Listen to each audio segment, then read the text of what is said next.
Senator Natasha says she's ready to present evidence against Akpabio on sexual harassment in court.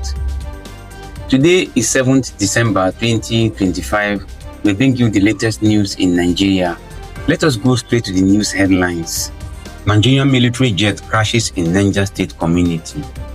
Akpabio slammed Natasha with 200 billion naira defamation as Senator fires back. See you in court. Now it's time to present evidence. Nigerian troops rescue 14 kidnapped victims after shootout in Orokam Forest, Benue. From January, unregistered POS terminals will be seized. Fintechs on watch list, says CAC. Ndume slams Tinubu's ambassadorial list as unfair. Real reason ex-defense minister Badaru resigned. Now let us go to the details of the news. Nigerian military jet crashes in Niger State community. The Nigerian Air Force Alpha Jet reportedly crashed near Karabonde in Niger State, but the two pilots on board survived, according to early reports from local television stations. The Nigerian Air Force has confirmed that two pilots safely ejected after their Alpha Jet experienced a serious fault during a post-inspection flight at the NAF base in Kainji, Niger State. Officials say the pilots steered the aircraft away from populated areas before ejecting, and they are now undergoing medical checks. The Chief of Air Staff praised their bravery and ordered a full investigation. The Air Force reassured Nigerians of its commitment to strict safety standards and protecting citizens. We thank God for the safely ejections of these two pilots, because it is not easy for these highly trained personnel to just go like that. At least life is better than the properties that have been destroyed. But come to look at it, the fight against insecurity in the entire world is majorly dependent on air superiority. If you look at the advanced militaries in the world, they boast of air superiority. But the problems we have in Nigeria that has made insecurity to fester this long is our air inferiority. And I don't know why the Air Force have not really come to terms with this air superiority on this fight against insurgency. Sometimes they see they move in convoy, they move in 30, 40, 50, even 200, and the Air Force cannot see them through the air. We have heard of a lot of mistake shot at civilian populations. At least that one we have had it over the years. Even sometimes when the soldiers on ground needs the air covers, they are nowhere to be found. It happened recently to General Buba that died. It was just as a result of air inferiority in the Air Force. If not, that will have been taken care of. I don't understand their way of operations, but sincerely, the fight against insurgency have truly been drawn back by the inferiority of Nigerian Air Force. I do hope they know what they are doing, and I do hope they come up with something serious, because once we get air superiority right, we have won the war against insurgency. Sometimes you even ask yourself, how comes a convoy of terrorists will move for 30-40 kilometers to and fro from where they attack to their hideout, and yet the Air Force did not do anything? Let us go to the next one. Akpabio slams Natasha 200 billion naira defamation as Senator fires back. See you in court. Now it's time to present evidence. Senate President Akpabio has filed a 200 billion naira defamation suit against Senator Natasha over her public allegation that he sexually harassed her. Akpabio claimed the statements shared on TV, radio, and online damaged his reputation and caused widespread backlash.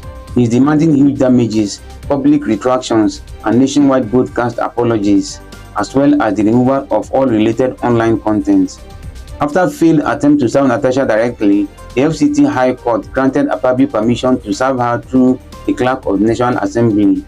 In her response, Natasha confirmed receiving the court notice and said she welcomed the case, arguing it finally gives her a platform to present her allegations after the Senate Ethics Committee previously refused to hear her. She insists she is ready to prove her claims in court. The case has been adjourned to January 24, 2026 and is expected to draw major national attention. These two people don't want to leave themselves alone. When they put building for them now, when they just box it out and let us see who is going to win. Although this is a very serious allegation, so I don't blame Senator Akpabio for going to court to clear his name because it's a very serious allegations. And then Senator Natasha please note that this is a serious defamation. Be ready with your own evidence, in which sometimes I suspect if you have those evidence, you will have published them online all this while. But nevertheless, maybe you are waiting for this day to come. We await you as you present the evidence in court. Let us go to the next one. Nigerian troops rescue 14 kidnapped victims after shootout in Orokam Forest, Benue. Troops of Operation Udoka have rescued 14 kidnapped victims during a coordinated raid on a criminal camp inside Orokam Forest between Enugu and Benue states. Acting on residents' intelligence, soldiers and local vigilantes launched a daylight assault, forcing the kidnappers to flee. All 14 victims, abducted on 2 separate routes, were freed unharmed and handed over to the police. Security forces say fresh patrols and surveillance are ongoing to stop the criminals from regrouping. If I tell you that this is a very huge victory, you'll be surprised. One of the greatest security operations is to go and rescue kidnapped victims. It's not easy. These people are armed. If there is any slight mistake, they will unalive all those people, all those their victims, since they know their own life is at stake. So for sometimes for the security forces to succeed in this kind of issues, I really used to surprise how did they do it. It's not easy. You know, these people are also using these victims as human shield. I hope you are getting it. Now, there's something that we have not been talking about. These people that were kidnapped from St. Mary's Catholic Church in Niger State, we've not been hearing about them. Over 250 people are still in captivity. And it's supposed to be, there's no outcry like the rest of it. Why? Why? Well, not only can every other person should shout, but at least individually people need to shout based on their own concern. Now this is about the Christians. Can is supposed to be at the top of their voices, shouting for the release of these people, but it is not trending as usual. Over 250 people, human beings. May God bring them back home safely. Let us go to the next one. From January, unregistered POS terminals will be seized. Fintechs on watch list, says CAC. The Corporate Affairs Commission (CAC) has announced that starting January 4, 2026, all unregistered point of sale operators will be shut down. The move targets POS terminals and fintech companies involved in illegal activities, pointing that security agencies will enforce compliance. CAC says this crackdown is crucial to protect Nigeria's financial system and citizens' investment, urging all operators to register immediately. I know when it is time for the law enforcement agencies to deal with the masses, it is easy for them. They will deal decisively. This thing that they are saying, they will carry it out decisively because nobody is backing the masses. Had it been, it has to do with the rich people now, like the banking sector now, they'll be dragging feet. Look at how loan sharks are nearly killing Nigerians, swindling Nigerians of their hard-earned resources. Yet, it's as if the regulatory agencies turn their eyes to the other side. So, but nevertheless, if you know you have not registered your POS, go and register it to avoid their hammer. Let us go to the next one. Ndume slams Tinubu's ambassadorial list as unfair. Senator Ndume has asked President Bola Tinubu to withdraw the new list of 65 ambassadorial nominees. Ndume says the list violates the federal character principles, noting that some states have multiple nominees while others have none, and even a nominee reported to have passed away was included. He wants the imbalance could fuel ethnic tension and urges the president to submit a major representative list. The Senate is expected to begin screening the nominees next week. As a sitting senator, are you supposed to go to the media to say this? Go to the National Assembly. The sitting is going to be next week. Why don't you just wait until that next week? Then you present whatever case you want to present. This is sensationalism that I don't use to welcome sometimes. I'm not saying that what he's saying is right or wrong, but this is sensationalism. You are a senator. Wait till when the issue comes up on your floor, then you can now air whatever you want to air. That one will even be noted. That one will hold more water. When it comes to marginalization, it's not easy. Everybody is shouting marginalization. Actually, there is no way there can be appointment without people shouting marginalization. There is no way about that.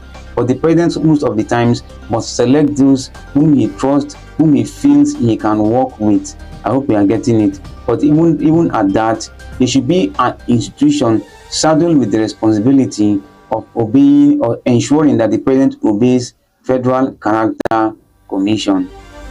That's even the Federal Character. What am I even saying? That is even the Federal Character Commission, if they are doing their work and if they know what they are doing. But I'm not sure if the ambassadorial nominee has to be from states like the ministers. I'm not sure anyway. I don't have any idea about that. But I feel that the president has the prerogative to just employ whoever he wants as ambassadors. Let us go to the next one, please. Real reason: ex-defense minister Badaru resigned. Former Defense Minister Badaru Abubakar has resigned after 2 years in office, officially citing health concerns. However, reports say his exit followed months of internal conflict with the Minister of State for Defense, Bello Matawalle, amid rising insecurity and public pressure. President Tinubu has now sworn in ex-Chief of Defense Staff, General Christopher Musa, as the new Defense Minister. Musa says he will review Nigerian security commands, improve troop welfare, and strengthen cooperation among all armed forces. If this allegation is true, then President Tinubu must be very, very careful. In the north now, people have really been coming out with evidence accusing this present Minister of State for Defense as, sponsor of banditry, including the incumbent governor of his state is accusing him of sponsoring banditry while in office and even after leaving office. If Tinubu continues to leave this man to the point that he is even going to remove a senior minister because of a junior minister, which is Matawalle, he's going to remove Badaru because of Matawalle. If he does that, something soon, because it is already coming up, people will now say he is not ready to fight insecurity in the north, and then maybe he's expecting that the north should be destabilized so that they cannot regroup to vote in 2027. If not, how will you allow such a person to still be in your cabinet even after the outcry? They will accuse you that you are trying to undermine the north, just like what they used to accuse Jonathan that time. They said Jonathan was allowing Boko Haram to fester in order to depopulate the north so as to continue to remain in power. People will start to say that to you. And what is the evidence you have? People who are on ground in the north are already complaining about this man. You see, had it been the one that was removed like they removed Badaru, there will have been a jubilation all over the north. But I don't know, the president have more intelligence report about them. It's possible he might be innocent. The president knows better. But even at that, in a democracy, you must listen to the majority cry if you really want to stay relevant. Follow for more. December 7th, 2025.